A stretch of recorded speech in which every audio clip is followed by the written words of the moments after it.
Obboleetti koo maqaa kee guutuudhaaf biyya dhuftee waaqayyo maal akkasii godhe duraa boodaan dhugaa bahii.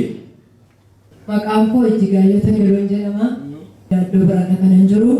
Safarri koo immoo Yereer Baarriidha. Galanni waaqayyoof haa ta'u. Iddoo kanatti wanti naaf ta'e guyyaa facaasaa tokko na yaadadha. Idaar 16 ture. Namni waaqayyoo naaf kadhatee ture.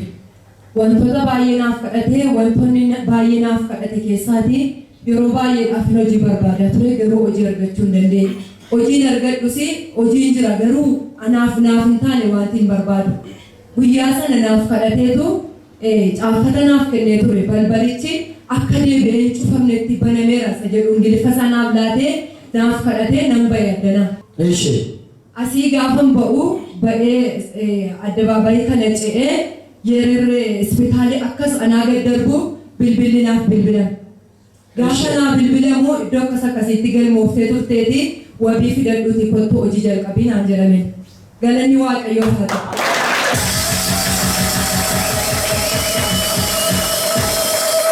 Dhuftee akka namni waaqayyoo raajii kadhatee asii gadi baatee immoo. Asii gadi ba'ee asii intinama kana ce'ee naannoo Yereer hospitaalii ana asii gad darbu naaf bilbilame mana hin geenye jechuudha. Isaan booda mana ga'een darbee iddoo hojii sana naqee gaafa iddoo hojii sana dhaqu wabii fidadhu bor hojii jalqabuu dandeessaadha.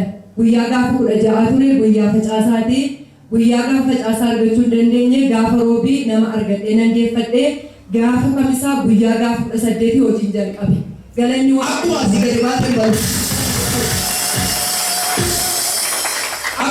gadi baateen balbalichi sitti banameera kan jedhu fudhattee akkuma asii gadi baateen sitti baname. Akkuma asii gadi ba'ee natti balbalichi natti baname. Ati amma irra hojjettuu taatee miindaa qabda miindaa nyaataa jirta jechuudha.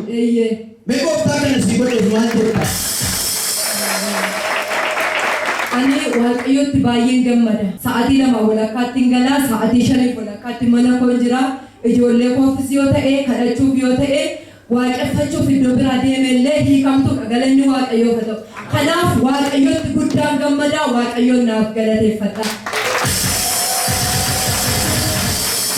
Kanaaf waaqayyo isa kana naaf godhe waaqayyoon naaf galateeffadhaa jedha ammas.